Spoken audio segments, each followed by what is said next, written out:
Franklin. For those of you who don't know, I am America's #1 purpose and destiny igniter. Yeah, I said it, I'm claiming it, and I am professing it. So get ready, because tonight we're going to take you higher. If nothing else, you're going to start recognizing your purpose and your destiny, because last week we talked about purpose. Tonight we are talking about destiny. We'll be right back with you right after these messages.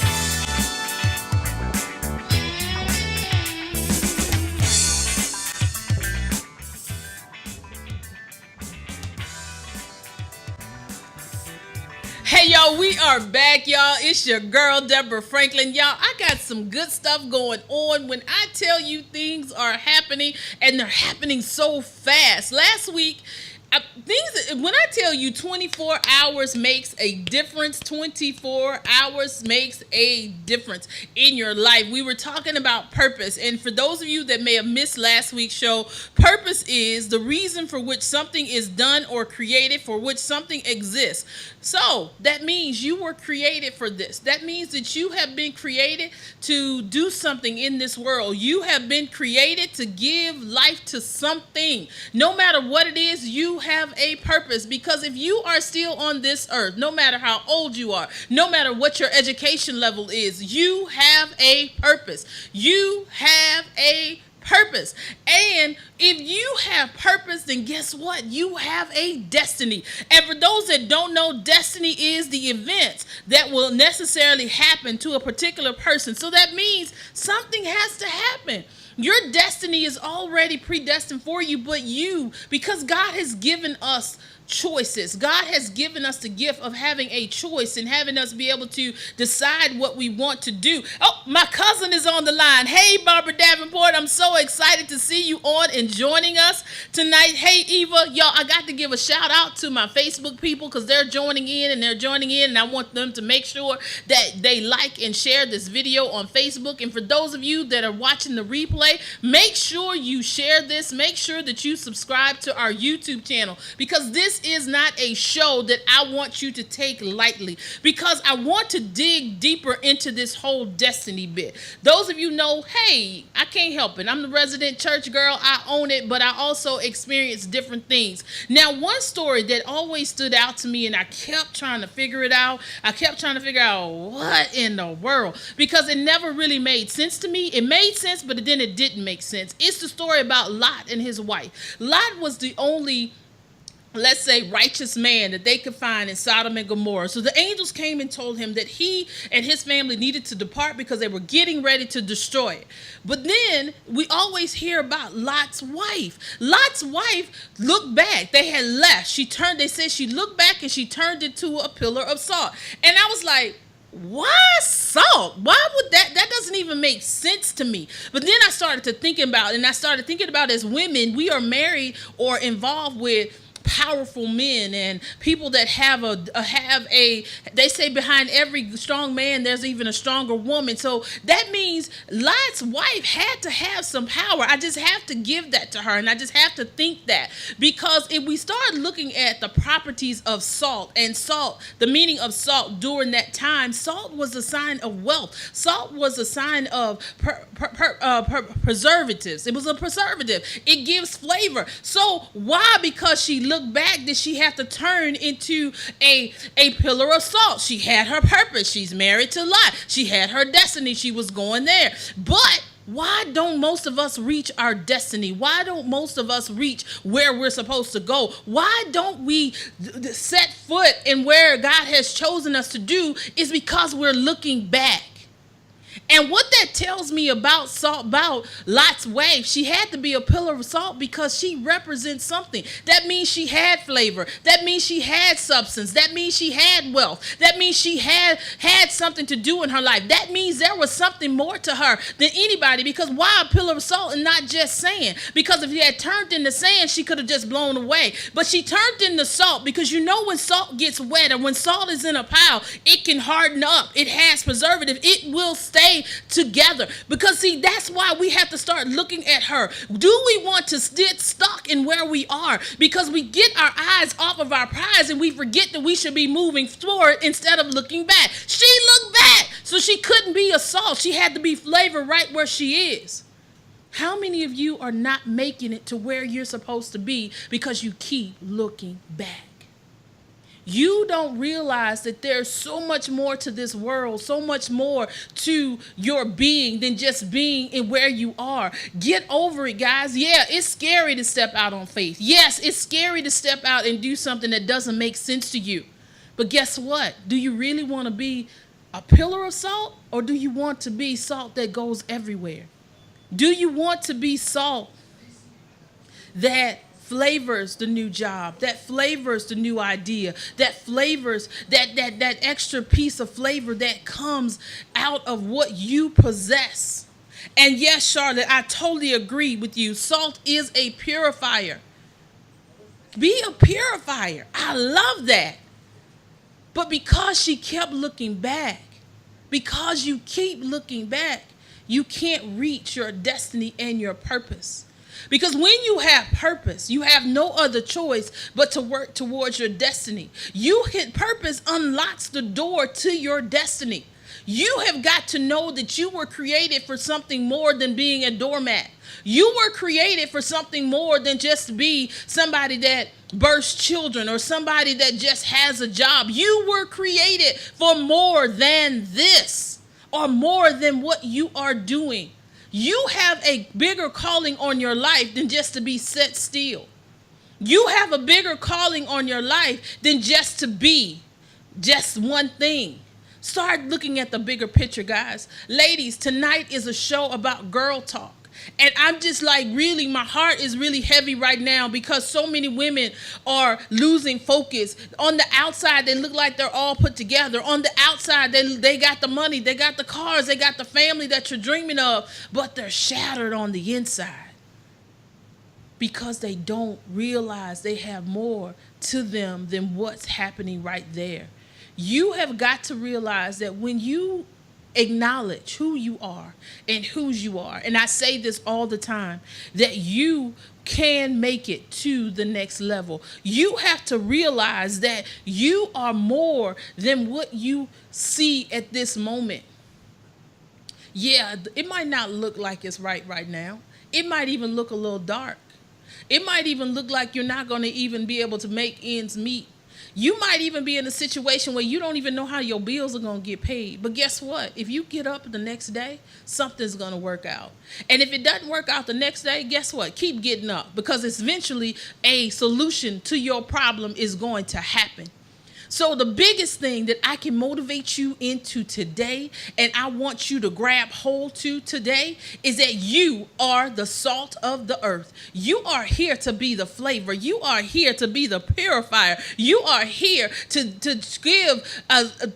give more substance to something that's going on. You are that missing part to somebody or something. You have got to go and do what you have been called to do, because at the end of the day, you have purpose and you have a destiny. And it's time for you to stand up, wake up, and start walking in it. Because when you start to walk in your purpose and your destiny, you will be amazed at how many doors start to open for you. You will be amazed at how many people are going to start calling you. You're not going to have to call them. They're going to call you. But you have to be on your purpose and your destiny. You have to be in a straight alignment to where you're supposed to go. Because when you get in that alignment, doors start to open.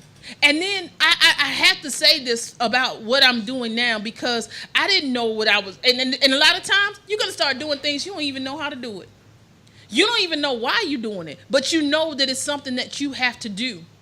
And then I just started talking to people. I started getting information about this. And I promise you guys, the research is out there. I didn't know what job I was going to do. I just knew I wanted to get back in radio. I knew I wanted to start talking. I made a phone call. Some of you know this testimony that I'm getting ready to talk about. I called a friend. I said, look, I'm ready to get back in radio. This time I want to be on the other side. Normally, I'm the person that's on the promotions and the advertising side of it. I can find those things. And I said, well, this time I think I want to be on the mic. And I said, well, can you help me develop some things? He said, why are you going to go do that? I got a show. So this is how I started 3 years ago on his show. Then that show, something happened. Then another door opened where I wrote my first book. This is all during accepting my call and redefining my purpose and my destiny. Then I wrote my first book. Then after that first book, I started hosting my own events. After that, I started hosting that same event, Hats and Heels. Hats and Heels was hosted in Houston and in Baltimore. Who does that? And I did that straight for 3 years, and we still aren't through with that. Then from there, because I'm walking in purpose and destiny, I started to say, well, since that didn't work out on that station, let me create my own. Ergo, here we are at Conversations with Deborah Franklin. Then, on top of that, I started podcasting just from my bedroom. Then I got a phone call. Can you come be a host? Can you come be a guest on my show? Then I was on somebody else's show, and then another door opened up for me to get my own show here in this studio. Y'all, it's all about purpose and destiny. When you on your purpose and destiny, then you'll start meeting people. Hey, I do marketing. I do PR. Do you need some help? Let me know what you need. Then that door opened. Then I had another phone call from somebody that does PR for another author that I was talking to about something else. And then she said, I don't normally work with motivational speakers, but because of who you are and what I see in you, I'm going to work with you. Y'all, I promise you, when you get on your purpose and destiny, people are going to start coming to you. Has it been easy to get to this point? Heck no. Has it been tough? Has my mind been running in overload? Even down to some of the shoes that I've worn on the show, some of the accessories, people are just saying, please, just help a sister out. And I was like, y'all, I'm right there for you. So this is what you have to do. And I'm opening up a platform for indie artists because I've had like 4 or 5 on this show and then they call to come back. Y'all, when I tell you, purpose and destiny is your key to open up every door in your life. So guys, wake up. And if nothing else, I want you to get on your grind, start looking for your purpose and your destiny, and start walking in it. Y'all, we'll be right back with you with our special guest tonight, Kim Bady.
Sometimes God has to show you that you're driving into your purpose. This picture, y'all, I took this picture. I'm nobody's photographer. I was driving and literally had to pull over because of the formation. It looked like it was just like I was driving towards the light. And sometimes, guys, it doesn't matter what's happening, because God is going to show you what you are destined to do in the most unlikely of places. When you are driving, y'all, start paying attention to your surroundings. Start listening, paying attention to what comes on your radio. Start paying attention to what is happening in nature, because sometimes you have to turn on that extra ear because God is going to be speaking to you. Again, sometimes God has to show you that you're driving into your purpose.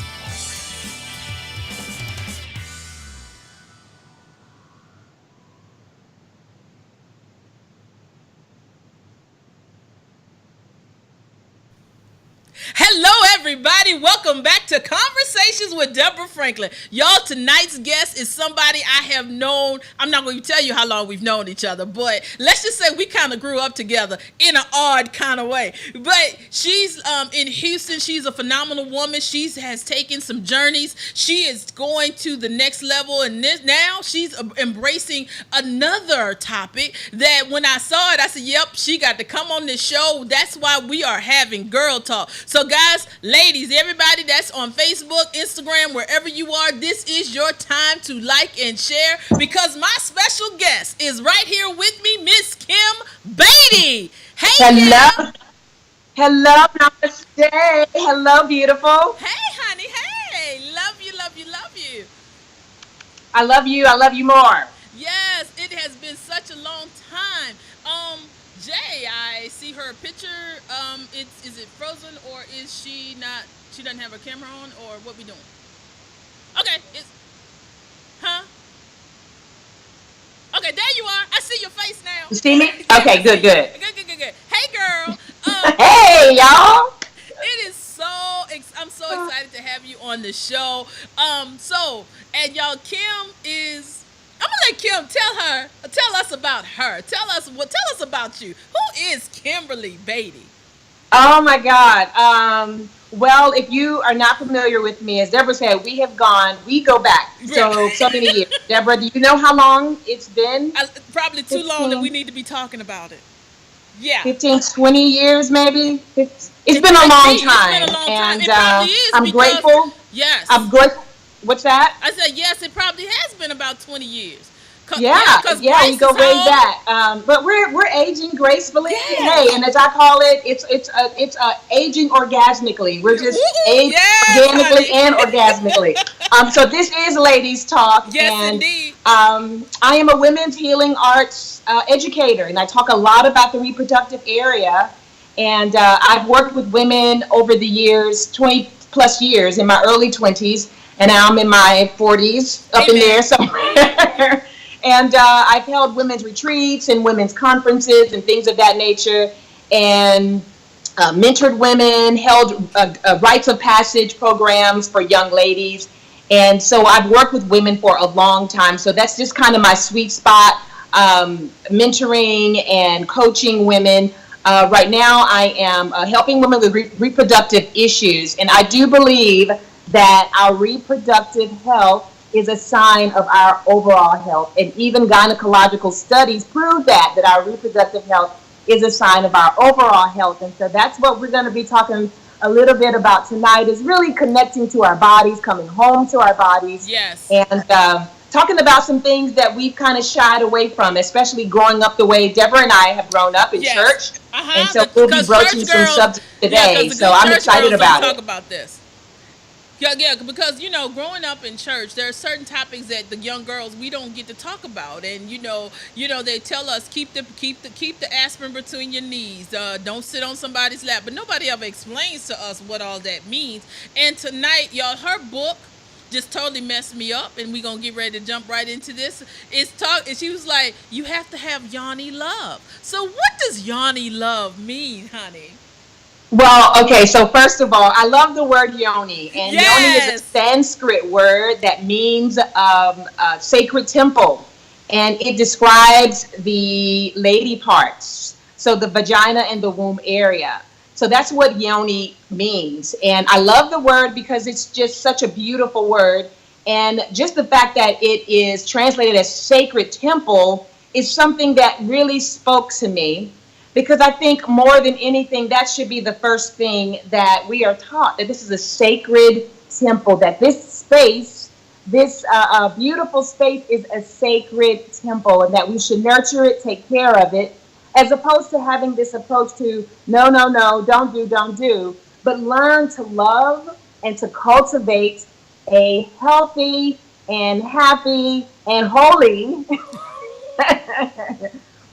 vagina or lady parts. So exactly. And you know that's what yoni's all about. You just said something that was really powerful, because I feel like growing up, if as young girls, if we have been told that this is our sacred temple, we always talk about your body is your temple, you should do that, you should do this. But if we had probably been told that was our sacred temple, then some of the decisions that we made, that some of us have made younger, we probably would not have made, or may not have happened to us the way that it did. So, say for instance, you had a cousin that would touch you, but if you had known that this was your sacred temple, then you probably would have spoken up sooner, or maybe even fought him sooner. So, what do you say to that? Because I know some things about you. You were a virgin for a very long time. Let's just talk about it. Let's just. I mean, it's not a secret. So, so how would you say that to young girls? Because you do workshops with the young ladies.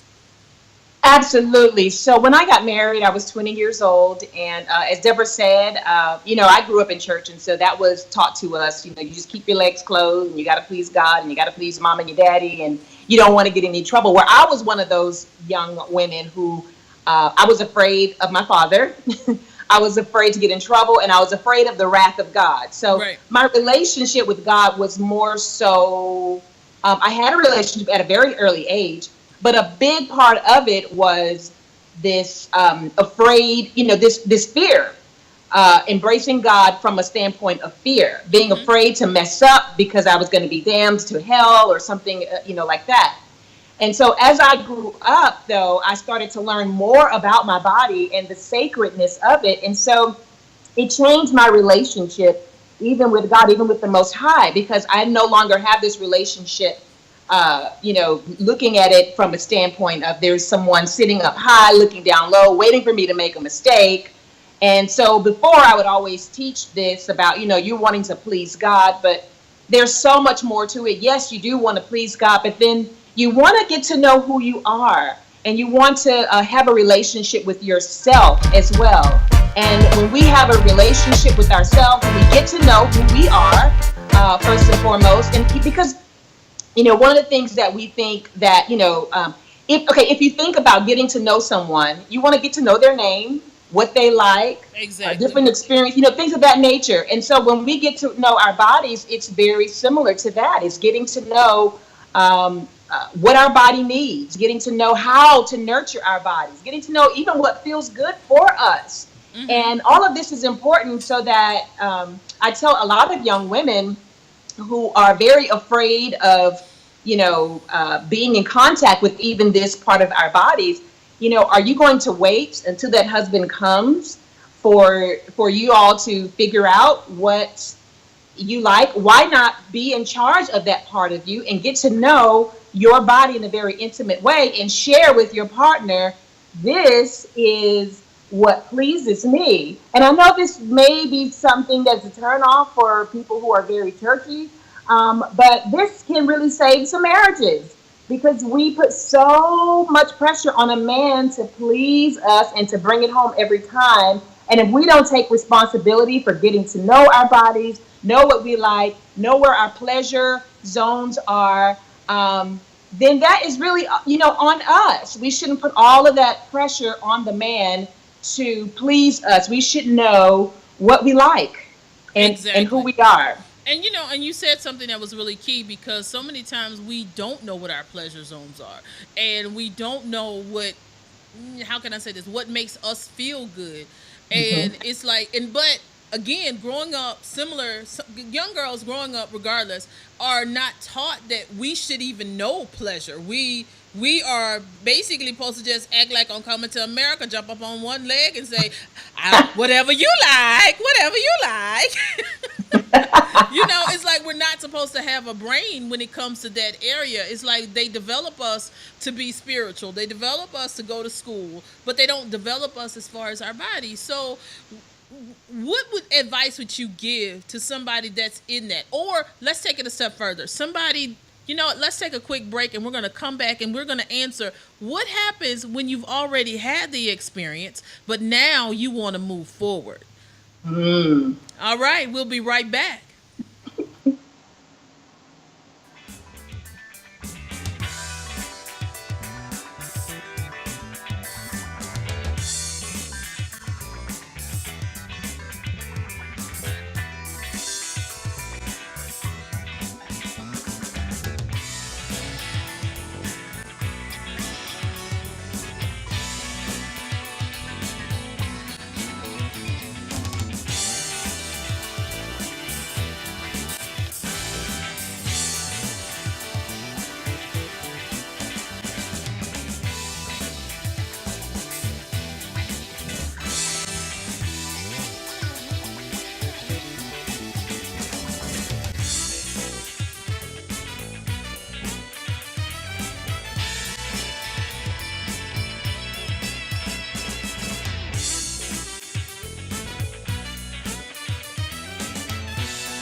Hey everybody, come on over and join conversations with Deborah Franklin. We're calling chefs and mixologists to come join in our show. So if you know any chefs or mixologists that would like to come in and do a segment for Recipe Diaries, this is your time, y'all. We are getting ready to, this summer is all about the summer sizzle. So how else to make the summer sizzle? With a great summer drink or some great food ideas. I know everybody's grilling, or as y'all call it out here on the East Coast, but those of us that are from the South, we call it a good down home barbecue. And I'm not talking about something simple. I'm talking about getting it in and really lighting that pit and doing it with some charcoal, not that old gas crap. Yeah, I want to hear from them. I'm calling all chefs and mixologists. Come on and be a guest on Conversations with Deborah Franklin.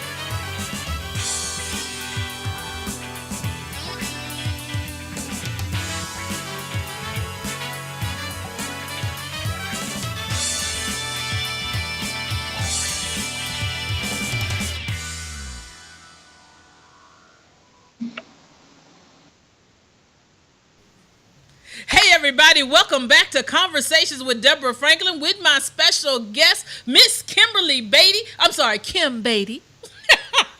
That work? Yes.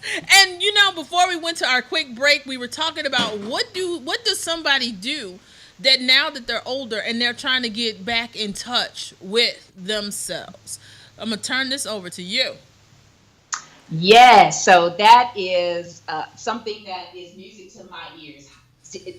Getting in touch with yourself and getting to know yourself, because who you were at 15 and 16 is not who you were at 25, and who you are at 25 is not who you were 35 and 40 and 50. And I had a client who was experiencing, she's married, and she was experiencing a lot of pain in the yoni area, and she really couldn't enjoy her husband. And so, we talked about these changes that our body goes through, and, she's getting up there in age. So at every age and every stage, it is our responsibility to get to know ourselves and not make that the responsibility of our partners or even our physicians. And to all of the wonderful physicians out there, I love you and I honor you and I thank you for the work that you do. However, women, we got to take our health in our own hands and get to know our bodies and get to know and be very intimate with this part of us. One way that we can do this is by getting a mirror. Now, you may have done this. Some of you may have done this. Deborah, you may have done this. Maybe some of your listeners may have done this at some point in our lives. Okay. But this is something that we need to do at different stages. And that's as simple as getting a mirror and taking a look down there, looking and seeing the changes. There's just a lot for us to, get in contact with. It could be, certain discharge. It could be the color, just to make sure that it's the way that it's supposed to be. So gray hair. That's so good is getting a mirror, doing some mirror work. Yep. And looking there. If it's all red and itchy, then there's something wrong. Right. If the discharge color is a little off, or brown or something like that, or yellow or green, then there's something off. So, you want to get to know yourself first simply by going to get a mirror and doing a little self-exploration. I like it. Yeah, see what's down there. Exactly, because sometimes it can shock you, child. I'm just being honest. Because, Because I be like, woohoo. But Charlotte, who's on Facebook, says, I wish girls would talk about their sacred temple and would curb many poor impulsive decisions. And she also said that I need this. And then she said about the mirror, she said, what? And then she said, heading south on the express train, I looked. I love it, Charlotte. I love it. Yes. Because, so many times, again, we're not taught that we should check ourselves out, that we're only supposed to go. The only time that we probably think about that is that once a year that we go to the doctor and be like, spread them. And you be like, Lord Jesus, really? But we don't talk about that health, and it's like and then about the discharges and the things of that nature. And then what about I think I remember seeing something where you posted about people that experience let's say yeast infections. A lot of times growing up, we were told, "Oh, that's the dirty girl stuff." No, but let's talk about. I mean, that's real. Go Yeah, ahead. we all have yeast in our bodies. We have yeast in our yoni. What happens is that different things that we eat, environmental factors, chemicals, things that we bathe in, some of that stuff can cause an overgrowth of bacteria or an overgrowth of yeast, especially the things that we eat that we're taking into our bodies. And so, if we are eating a lot of sugar, sugar thrives on yeast. Well, yeast thrives on sugar rather. So you want to make sure that you're watching that. If you are prone to, if you just love the chocolates and love those sweets, and you just got to have that bread and that, you want to watch some of that stuff. So yeast is not a bad thing. We all have yeast in our bodies. It's just what happens as a result of us, being, not really being educated with our bodies and what causes a lot of these things. And antibiotics, if you have immune issues and you go get those antibiotics, the antibiotics is going to kill the good stuff and the bad stuff, the good bacteria and the bad bacteria. And as a result, we wind up with these yeast infections. So it's not a negative thing. Many women have them at various times in their lives. But what we've got to do is know when we do have it. And so some of us don't know, or we're not sure. And one way to be sure is to become very intimate with your body parts, with your lady parts, with your yoni. And so if you know that your yoni should be nice and pink, in there, then, when it's very red and itchy, then that could be an indication that something is wrong, and it may require some medical attention. But yeast, yes, it's not a bad word. It's not a negative word. And a lot of times it's easy for us to heal yeast issues with yogurt. Some people heal it with yogurt, or some people just eliminate sugar. I've had this issue, and if I go 3 days with no sugar, then I can get rid of that rather quickly. So we just gotta know our bodies and know that this is not a curse. That our lady parts is not a curse. That it's not a dirty part of our body. It's a very clean. It's a very pure and a very holy part of our body. And so I say that because I believe that this whole conversation is about reclamation, about reclaiming this part of us that many of us have deemed as dirty, or that many of us have deemed as unholy, or just kind of put that to the side, put that on the back burner, and please, whatever you do, don't talk about it, and don't give a word for it, Right. the stuff or the down there, but not truly saying what it is, the vagina. And I like yoni because it encompasses all of the lady parts, because vagina is just a canal. It's the canal, and it's a flattened, collapsed space. But what we see when we look there, we see the vulva, we see the labia, we see all of these different parts. And so getting to know the body, I would encourage anybody to Google it, pull up the woman's reproductive area, pull up yoni, and get the full view of what it looks like down there. Because some of us don't know the vulva from the labia. We don't know that there are 3 holes in that area, that there's a urethra, that there's a vaginal opening, and there's of course the rectum there. And so we've got to be careful, even with something as simple as going to the restroom, and sometimes we're fast and on the go. But we got to be very careful with the way that we are cleaning ourselves, because if we're not going from front to back, and there's an oopsies and go from back to front, then we can introduce bacteria into the yoni that way as well. So we just got to be careful and be in tune with our bodies. And I think you already answered, not necessarily answered, but you kind of touched on what Charlotte posted. Charlotte said, "I'm celibate forever, no discharge, no thing." But you know what? Even if you're celibate, you can still get bacteria in that area, because you can just get bacteria. And congratulations, honey, on that, because celibacy is a gift, and that's a whole nother show. Because I will take y'all there on that one. Amen and hallelujah. But anyway. Kimberly Robertson asked on Facebook, "What does Miss Kim think of vaginal steaming?" And y'all, honestly, yeah, she already wrote something. Because, see, they don't realize that vaginal steaming is probably in the Bible, but nobody wants to talk about it, because they talk about Sarah and her smell as she stood out against everybody else. We're going to talk about that later. Go ahead, Kim. Well, okay, so I do favor vaginal steaming, but I want to say this because a lot of the things that I'm talking about, I'm not a physician, and I'm not a women's health care provider. However, I have studied many traditions, and Mm-hmm. in ancient, many ancient traditions have used this method as a way of toning, as a way of, cleansing and clearing after you've given birth to a baby. um, and some women have, used these various medicinal herbs. I know a person specifically who dealt with PCOS, which is polycystic ovary syndrome, and that's a condition that, in many cases, prevents women from becoming pregnant. Anyway, this particular young lady did the steam at a spa that I was working with, and I was, doing the steams there for the women. And shortly after that, she went on vacation with her husband, came back, and she was pregnant. So now I say that not as a you will get pregnant if you're trying to get pregnant, or to make any sort of claims that it does, but people have reported that it's helped with fibroids, it's helped with menstrual cramps, it's helped with hormonal issues, it's helped to provide lubrication back for that woman who is perhaps postmenopausal. And so there's many benefits to it, and people will look at it and they go, oh, well, that's some new stuff and y'all got to be careful. And yes, you should be careful with everything, and please do your research. But this is age old It's a ritual that practice women would because do.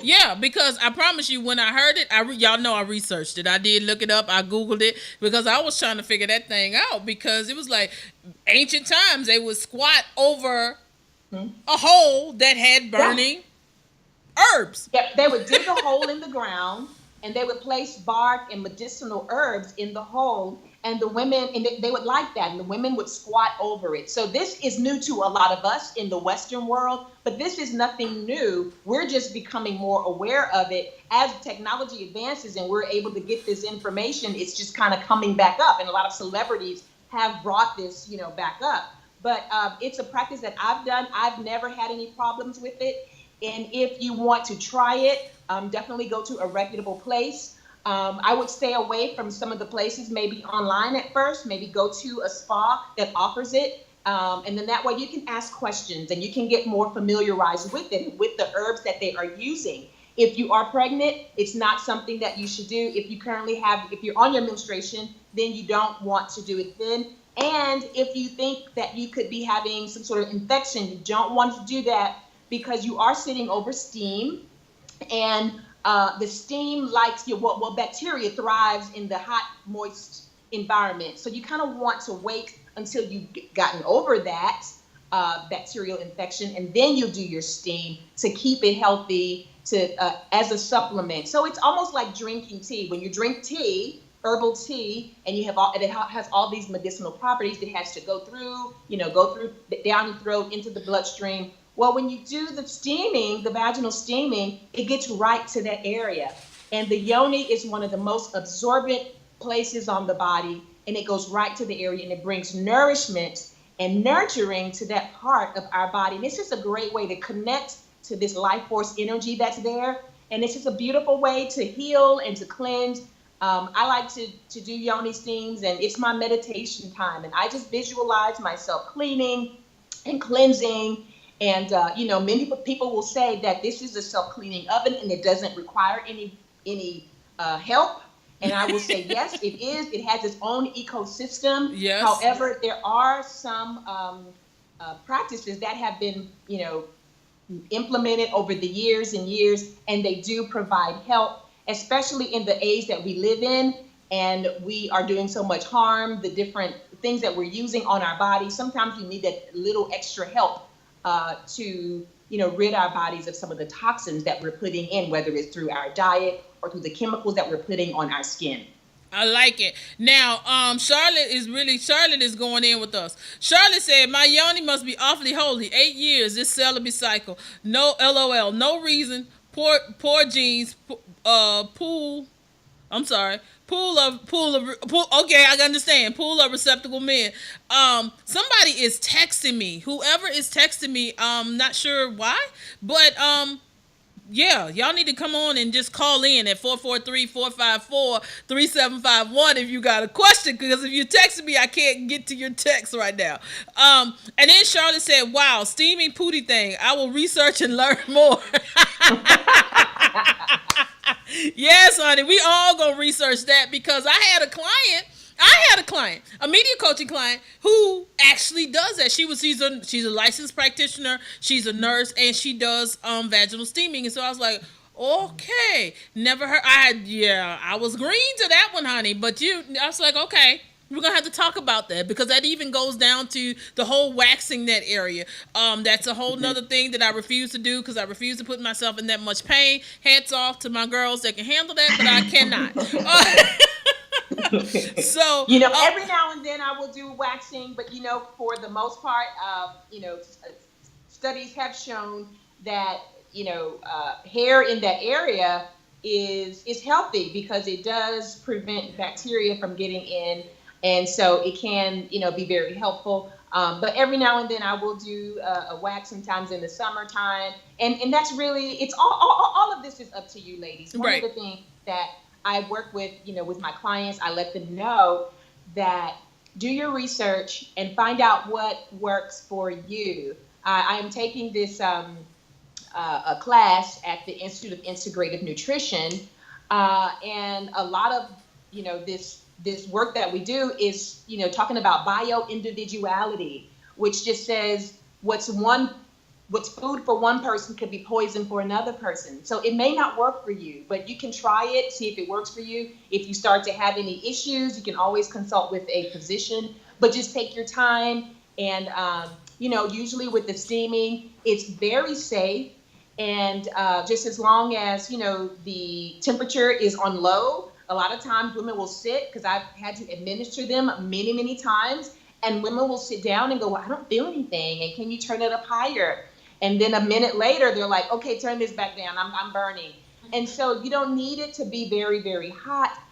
The medicinal herbs will go to where they need to go. It doesn't have to be very hot. You don't have to feel like, you're burning down there. And if you feel like you're burning, then get the heck up off of there, because you don't want to burn any of those very delicate tissues in that area. Okay. I mean, this is just amazing. You're giving us a wealth of knowledge. Well, we're going to take a quick break, Kim, and then we're going to come back and talk about something that we going through. These women that done crossed over into our 40s, mid-40s, late 40s, getting ready to jump into that 50 pool. Menopause. What the world are we going to be doing? Honey, because I think I had my first hot flash, and I had to tell them, pause, y'all. You can't talk to me right now, because I don't know what's going on. I'm just like, whoa. Well, all right, we're going to take a quick break, y'all, and we're going to come back and talk about menopause.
Hello, everybody, y'all. This is your girl. Guess what? For those of you that don't know, I am a speaker. I am a conference host, and we are booking now. We are booking for late summer and early fall. So if you need someone to be a speaker at your next women's event, youth event, give me a call because we want to bring conversations to you so we can have some real live conversations because no topic is off limit, no situation is we won't do. So just make sure that you join us, log in. We can't wait to see you. Give us a call. And of course, it is the same number. You can go to booking at conversationsdeborahfranklin.com. And if you want to get more information, visit my website, conversationsdeborahfranklin.com. We want to hear from you because I know you want the number one purpose and destiny igniter, a part of your next event.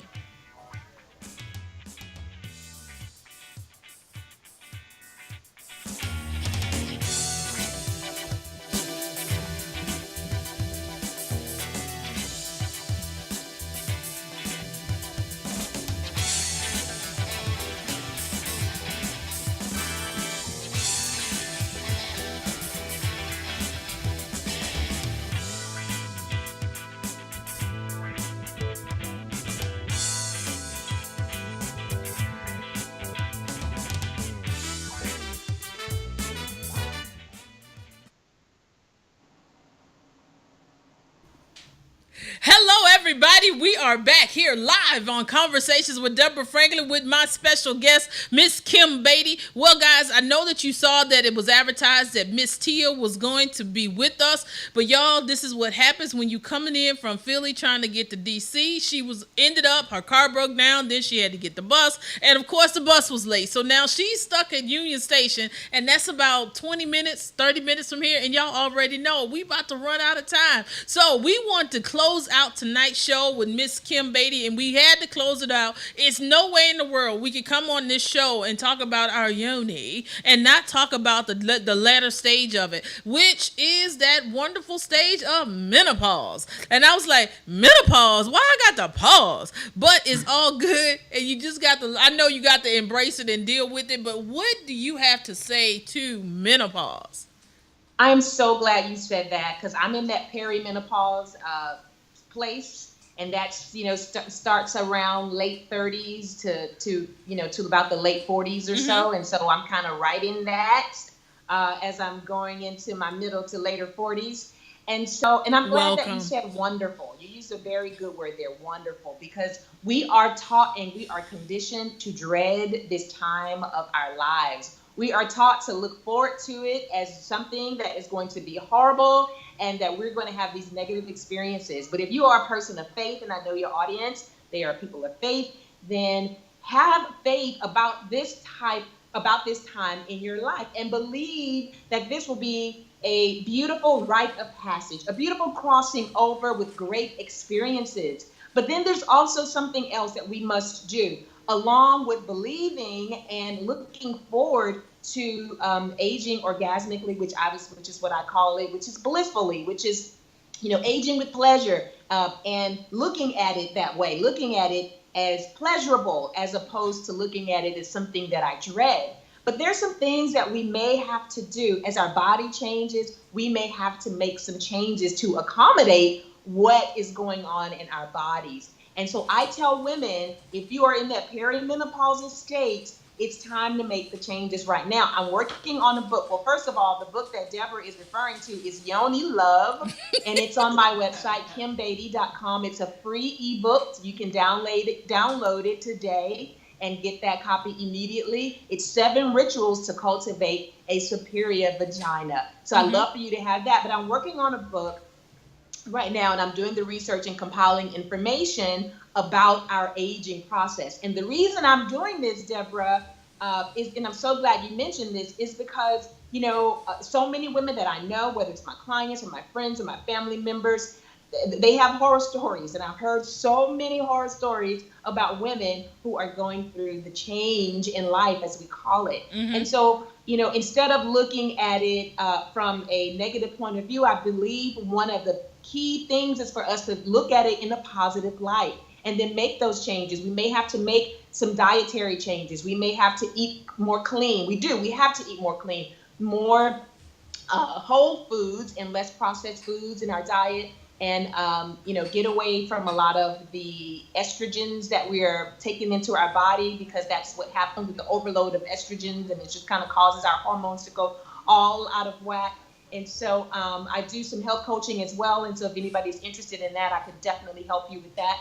But a lot of the hormone issues that we are having is related to what we're putting in and on our bodies. And I love working with women to help them do that, because we don't have to age dreadfully. We can age gracefully, and we can age orgasmically. So be on the lookout for later on in the fall, later on this year, for this book, Orgasmic Aging, and where I will pull together all of this information to help us start now, help us start today, wherever you are. And even if you find yourself postmenopausal, you will be able to utilize some tools then for where you are today, to help accommodate where you are, and to help you love this part and this time and this season of your life. We have these different seasons of our lives, and as we get older, we should look toward that with great anticipation, wisdom, knowledge. There's so much to look forward to as we start to age, and it's just a beautiful time in our lives. And that's what I want women to focus on. Instead of looking forward to hot flashes, look forward to blessing, look forward to bliss, look forward to great experiences, look forward to heightened wisdom and intuition, look forward to that beautiful stage in your life. I love it. Well, Charlotte was menopause is refreshing after years of pain and bleeding lakes. She also stated, my perimenopausal and premenopausal stages of life were weakening as so much blood was lost.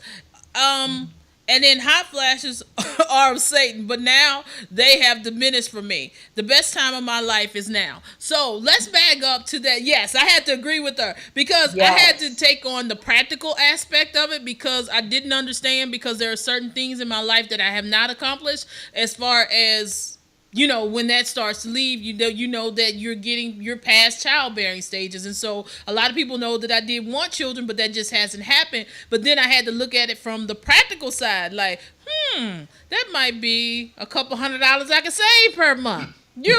Just saying.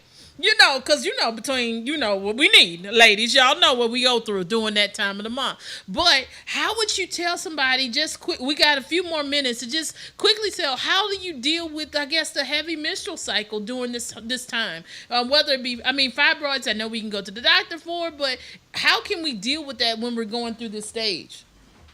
I'm glad you mentioned that as well, because I help women who have horrible periods, and a lot of it has to do with the things that we're eating, and it has to do with the stress. And so if we just make some simple changes, we can heal our periods. If we can make some dietary changes, some lifestyle changes, then we can heal that part of us. And so we don't have to experience this pain every month, this excruciating pain. And I know, because I've been there. I've had the excruciating pain, almost debilitating, almost you just can't do anything. But for me, it used to be that first day, and for some others, it's like that second day. But we have to look at what we're doing, what we're eating, what we're putting into our bodies, and we can definitely make some changes and heal that part. And another awesome thing is to learn to start syncing with your cycle, to start following your cycle. Know what day you start, know what day your second, third, following that rhythm, following the rhythm of your body will also help you